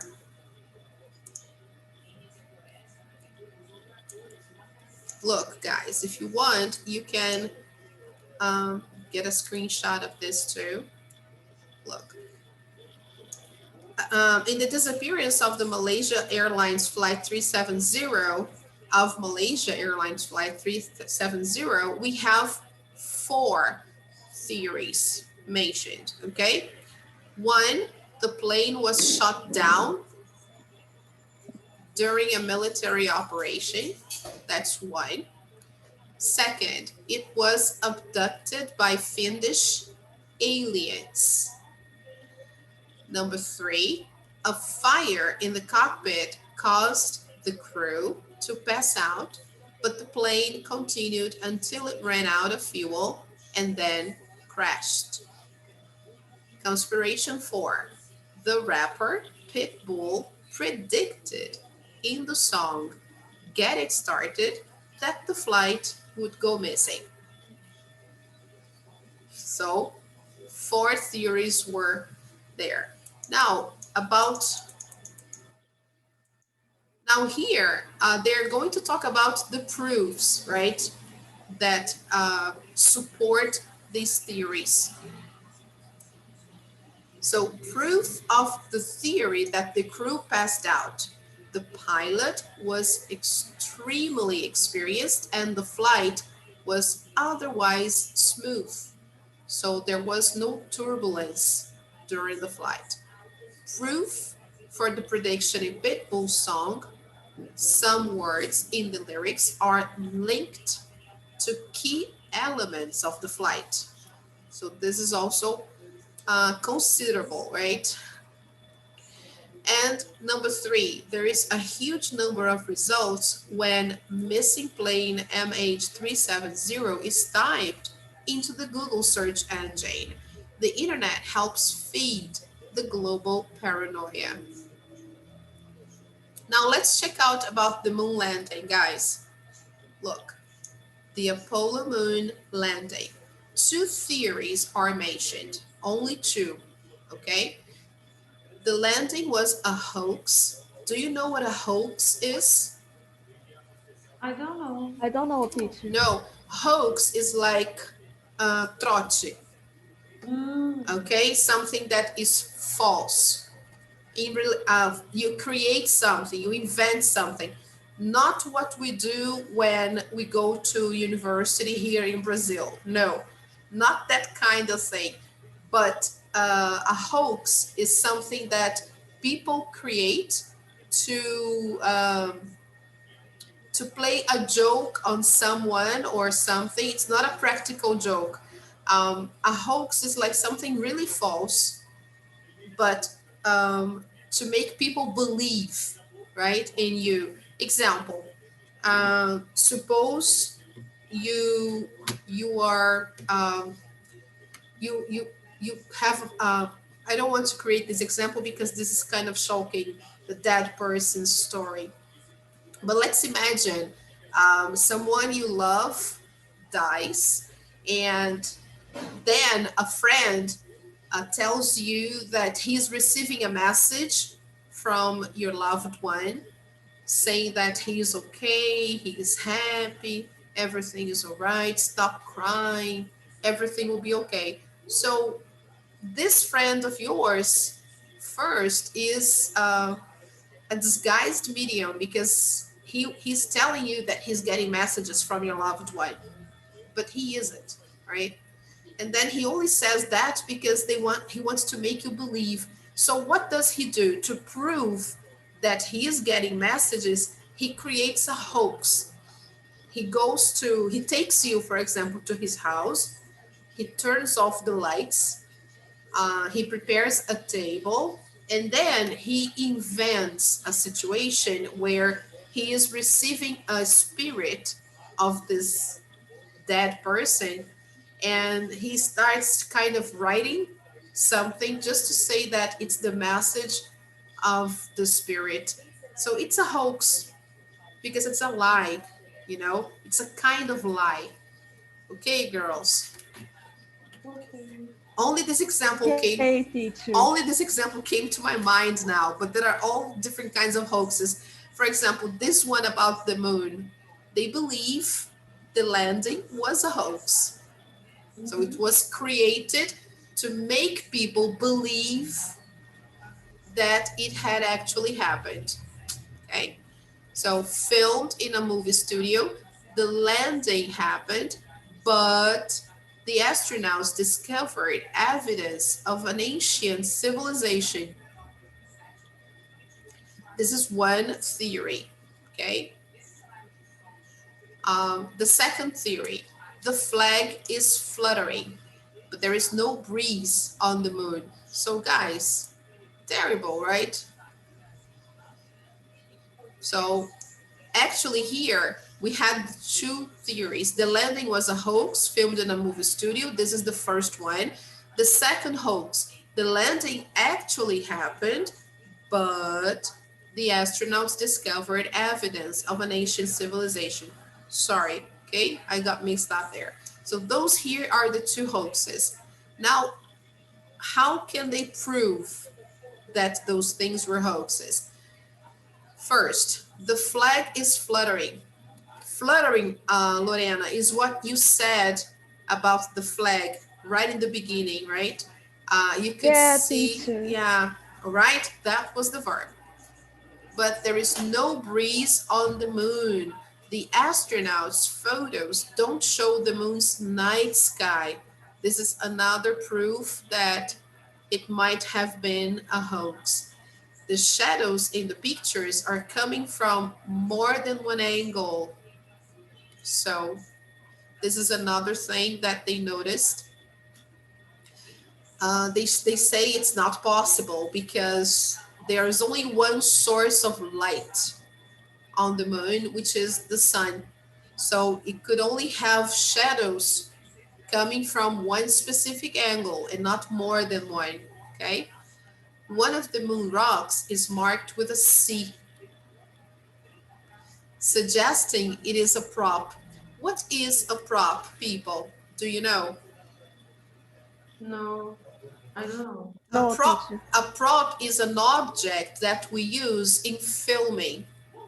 Ah, okay. Okay, soap operas, movies, they use props and not I mean things that they use in to film something like a soap opera, for example. They use a lot of props.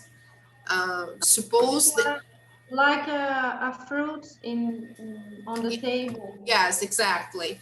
That's it. Fruit, sometimes food in general. So you see them eating, but they are not eating because all the objects on the table are fake. They are Yeah. just there to illustrate. Okay, so it's a prop. Everything they use in a studio is considered a prop. So here, uh, this letter C they found on the rock, they believe it was something fake. I mean, the rock was fake. It was just a prop. Okay. The proofs for the alien civilization theory are not mentioned. Okay. And finally, for TV broadcast, Fox TV broadcast a show called Did We Land on the Moon? So this TV channel, they had this program and it was called, the title of the program was Did We Land on the Moon? So this program alleged that the landings were a hoax. So a hoax, they said, okay, that never happened. They never landed on the moon. So the internet then went crazy with theories and counter theories. So after that program, a lot more conspiracy theories appeared. Okay, imagine you go on TV and then you say, listen guys, this never happened, forget about it. And then everybody starts thinking, okay? So, Yeah, very sad. yeah, imagine, right? There were astronauts involved and they were really serious. They were dedicated. So, man, it's terrible. Anyway, here, guys, we have the sentences and we have the vocabulary activity. So, I would like you to look the words up in the dictionary and try to find the synonym to the expressions here in orange. So, it's nice to take a picture here too. Okay?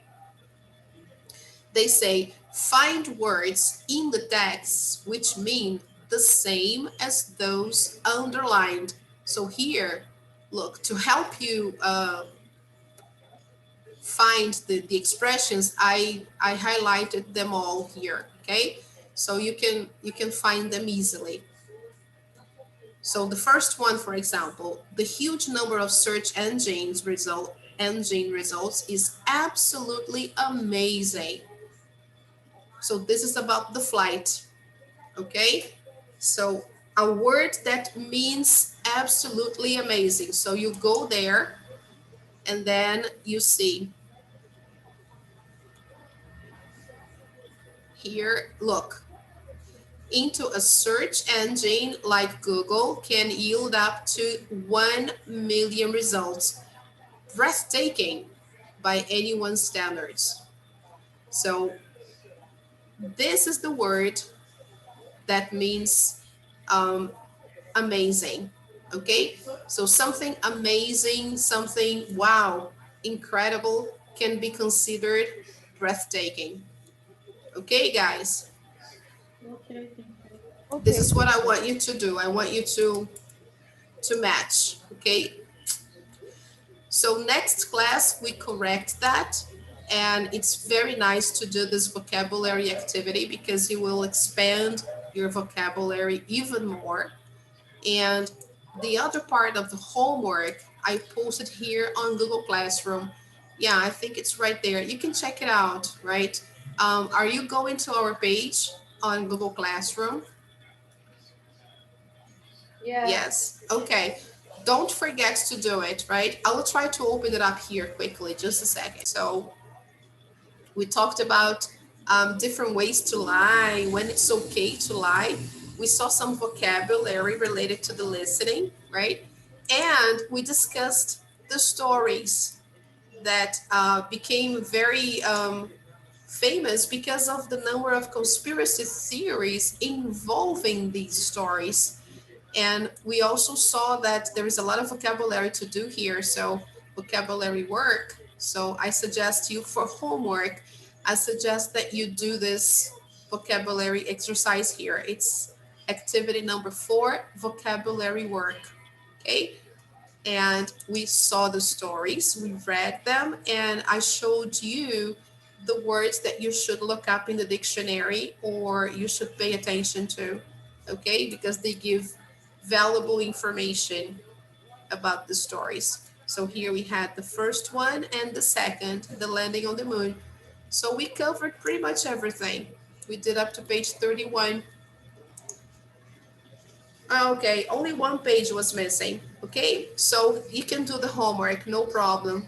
All right. So here, page 24 and 27 from the workbook. This is the online practice. Okay, girls. This is writing 2, listening 3, and speaking 3. Okay.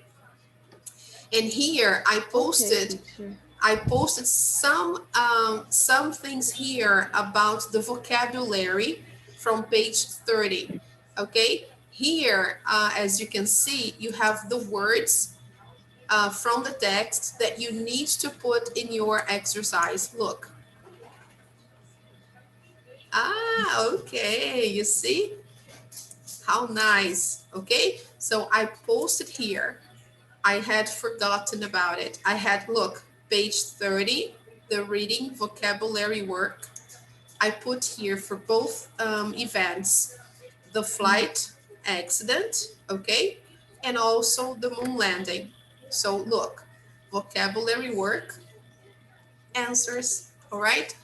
So to help you out. But I would like you to do the search anyway, okay? Look them up in the dictionary so you know what they mean. Here, there is a brief explanation about the expression telltale. Okay, girls, what is a telltale? That we saw in the text, all right? Here is a definition. So everything is there for you on Google Classroom, okay? Okay, So, thank you, teacher. girls, you're welcome. It was a pleasure. Sorry about my throat today. I don't know what's going on, but I think No problem, teacher. yeah, my throat is not good. Anyway, girls, take care. Have a nice weekend. And I hope to meet you again next week. And I also hope to be better because today I think I'm a little confused.